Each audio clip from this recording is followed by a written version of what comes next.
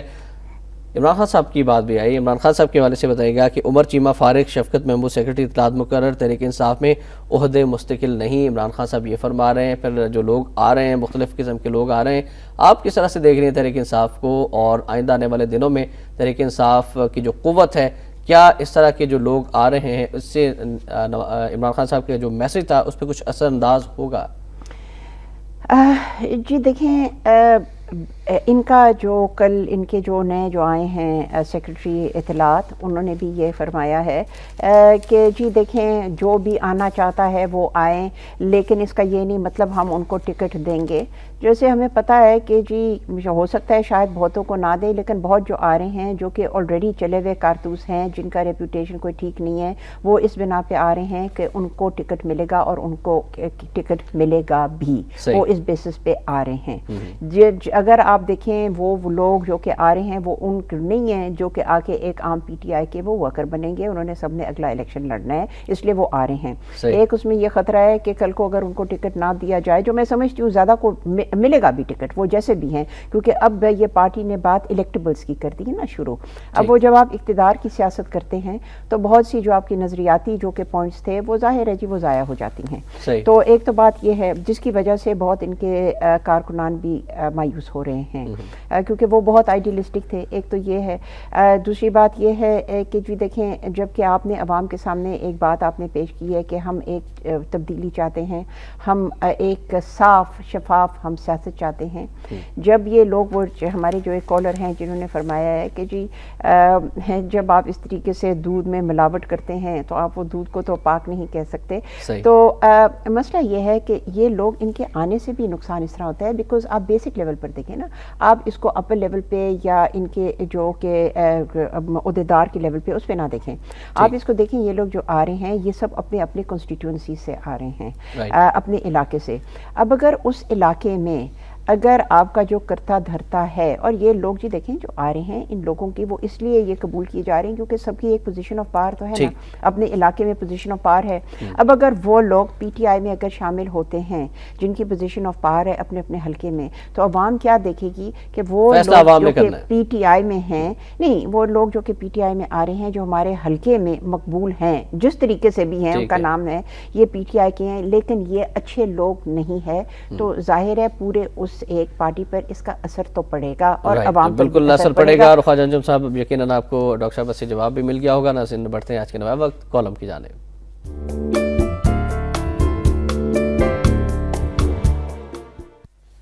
آج کا کالم سرور منیر راؤ صاحب کا کالم ہے۔ آج انہوں نے لکھا ہے بھٹو ریفرنس کیس، احمد رضا قصوری کو نوٹس۔ لکھتے ہیں کہ سپریم کورٹ کے 11 رکنی لارجر بینچ نے سابق وزیر اعظم ذوالفقار علی بھٹو کے قتل کیس پر نظر ثانی سے متعلق ریفرنس کی سماعت کے دوران اٹارنی جنرل، چاروں صوبوں کے ایڈوکیٹ جنرل اور خصوصی عدالتی معاونین کی متفقہ رائے پر مقتول نواب محمد احمد خان قصوری کے صاحبزادے اور مدعی مقدمہ احمد رضا قصوری کو 2 جنوری کو لارجر بینچ میں پیش ہونے کا نوٹس جاری کرنے کا حکم دیا ہے۔ احمد رضا قصوری 1970 کے انتخابات میں پیپلز پارٹی کے ٹکٹ پر قصور سے منتخب ہوئے، لیکن اپنی خاندانی نجابت، جرأت، اظہار اور راست فکری کی وجہ سے ان کا کارواں یعنی کیمسٹری بھٹو صاحب کے عزائم کی راہ میں ہمیشہ رکاوٹ رہی۔ یہی وجہ تھی کہ بھٹو صاحب تمام تر اختیارات اور کرشمہ ساز صلاحیتوں کے باوجود اس شخص کو مطیع نہ کر سکے، اور حالات یہاں تک پہنچے کہ احمد رضا قصوری صاحب کو اپنی راہ سے ہٹانے کے لیے انہوں نے انتہائی قدم اٹھانے کا حکم دیا۔ مزید جانیں گے اس کیس کے حوالے سے جناب سرور منیر راؤ صاحب سے۔ السلام علیکم سرور صاحب۔ جی وعلیکم السلام۔ جی سرور صاحب بتائیے گا آج کے کالم کے حوالے سے بھٹو ریفرنس کیس اور احمد رضا قصوری صاحب کو جو نوٹس اب جاری کر دیا گیا ہے، اس پر تاریخی حوالے سے بھی اور موجودہ صورتحال پر بھی رائے دیجیے گا۔ احتشام صاحب، اس میں دو تین پہلو ہیں۔ پہلا پہلو ہے سپریم کورٹ کی جو لیگل ایسپیکٹس یا جوریسڈکشن ہے۔ سپریم کورٹ کے پاس تین اختیارات آئین کے تحت ہیں کہ آئین کی آرٹیکل 184 کے تحت وہ سو موٹو نوٹس لیتی ہے، دوسرا 185 ہے جس کے تحت اپیل سنتی ہے، اور تیسرا آرٹیکل ہے 186 جو سپریم کورٹ کی ایڈوائزری پوزیشن ہے، اور چوتھی پوزیشن سپریم کورٹ کی ہے 188 آرٹیکل کے تحت جس کے تحت وہ ریویو لیتی ہے کسی بھی کیس کا۔ تو حکومت نے انفیکٹ اس کیس کی سب سے دلچسپ صورتحال یہ ہے کہ پیپلز پارٹی یا بھٹو فیملی اس کیس میں جب ہائی کورٹ نے سزائے موت بھٹو صاحب کو دی تو اس کے بعد وہ اپیل میں گئے سپریم کورٹ میں، اور سپریم کورٹ نے وہ اپیل ریجیکٹ کی۔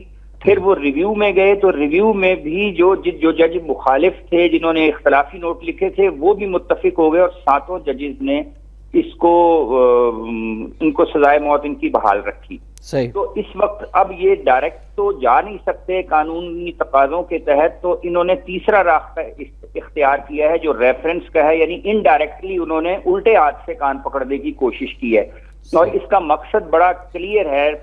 دو مقصد ہیں۔ پہلا مقصد یہ ہے کہ حکومت جو ہے وہ گورننس میں بری طرح فیل ہو چکی ہے، اور وہ عوام کی توجہ ہٹانا چاہتے ہیں جو ان کی اپنی خامیاں ہیں، کیونکہ بھٹو کے نام کی طرف وہ ڈائیورٹ کر کے لوگوں کی اوپینین کو شامل کرنا چاہتے ہیں۔ دوسرا جو ہے پیپلز پارٹی کی جو اصل قوت ہے وہ بھٹو کی قربت ہے۔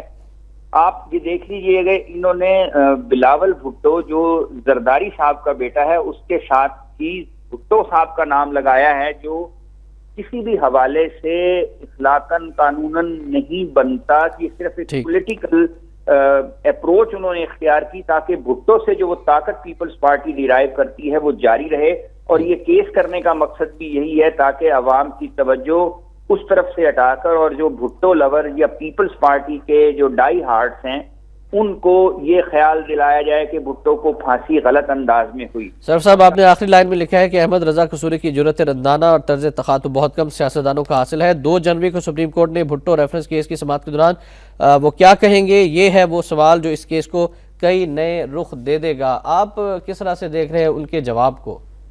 دیکھیے جی، بھٹو صاحب، یہ احمد رضا قصوری صاحب خود ایک بہت بڑے لیڈنگ لائر ہیں، اور بڑے انہوں نے وننگ کیسز کیے ہیں پاکستان کی عدلیہ کی تاریخ میں، اور احمد رضا قصوری صاحب یقیناً یہی جو آئین کی 4 آرٹیکلز ہیں ان حوالے سے گفتگو کریں گے، میرا یہ خیال ہے، اور ان کا موقف بھی کچھ اسی انداز کا ہوگا کہ یہ اس پر نہ ریویو بنتا ہے، نہ یہ ایڈوائزری پوزیشن ہے، یہ صرف ڈائیورشن ہے۔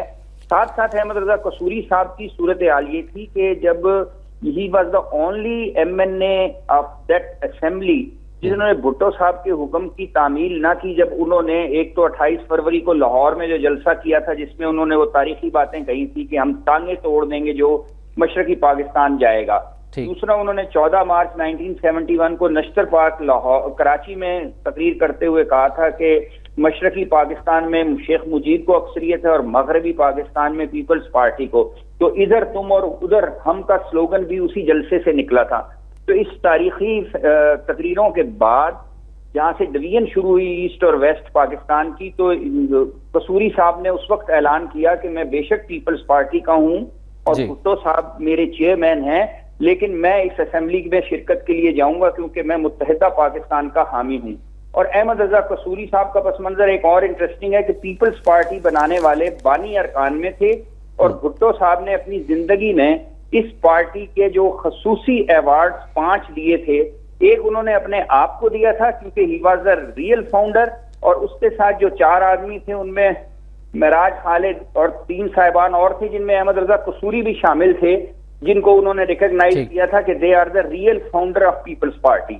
تو قصوری صاحب کی روٹس تو پیپلز پارٹی میں تھیں، لیکن جب انہوں نے دیکھا کہ مشرقی اور مغربی پاکستان الگ ہو رہے ہیں تو قومی حمیت اور انٹیگریٹی کی خاطر ہی وینٹ دیر، اور ایک ہفتہ وہاں رہے، لیکن وہ سیشن نہ ہوا، وہ واپس آئے۔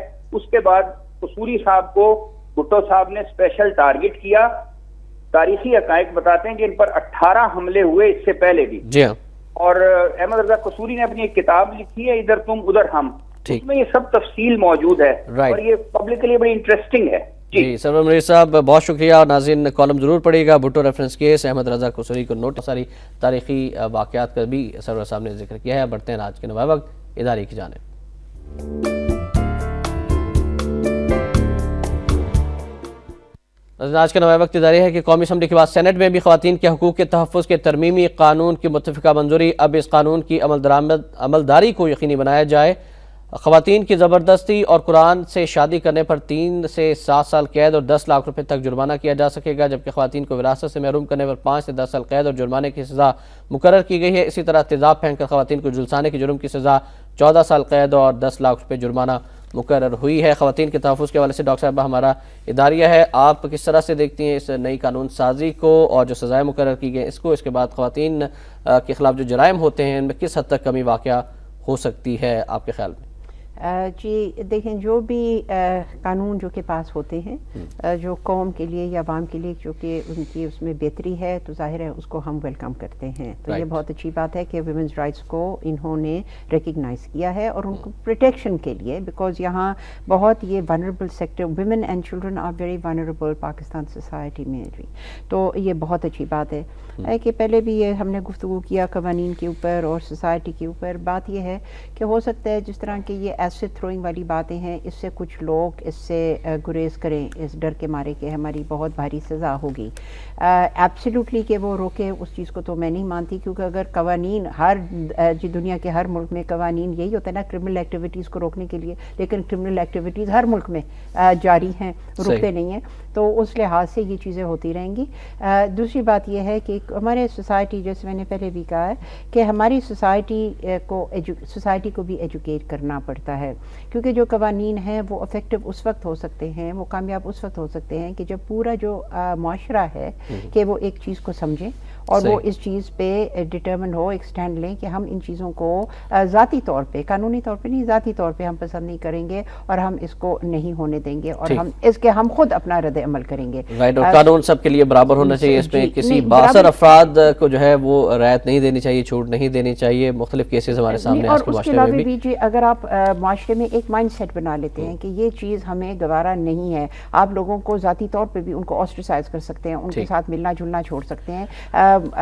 جو سول سوسائٹی ہے بہت کچھ ایسے اقدام کر سکتی ہے جس کے ذریعے آپ قانون کو آپ مضبوط بنا سکتے ہیں، اور اس چیز کی ضرورت ہے۔ بالکل صحیح فرمایا ڈاکٹر صاحبہ نے، اور قرآن مجید کی سورہ نساء تو خواتین کے حقوق کے چارٹر کا درجہ رکھتی ہے، ہمیں قرآن پاک سے بھی رجوع کرنے کی ضرورت ہے اور اس پر عمل کرنے کی بھی ضرورت ہے، کیونکہ ایک ہمارے لیے گائیڈ لائن جو ہے وہ قرآن پاک میں دی ہوئی ہے۔ ڈاکٹر صاحبہ تھینک یو ویری مچ، آپ تشریف لائے، بہت اہم موضوعات پر آج آپ سے گفتگو ہوئی، انشاءاللہ اگلی نشست میں بھی بات کریں گے آپ سے۔ اور آخر میں ناظرین فرمانے قائد اعظم رحمۃ اللہ علیہ نے فرمایا کہ ہم نے پاکستان کا مطالبہ ایک زمین کا ٹکڑا حاصل کرنے کے لیے نہیں کیا تھا، بلکہ ہم ایک ایسی تجربہ گاہ حاصل کرنا چاہتے تھے جہاں ہم اسلام کے اصولوں کو آزما سکیں۔ اسلامیہ کالج پشاور 13 جنوری سن 1948 کا قائد کا یہ بیان ہم سب کے لیے قابل تقلید بھی ہے اور مشعل راہ بھی ہے۔ شام الرحمان کو نوائے وقت ٹوڈے سے اجازت دیجیے، اللہ حافظ۔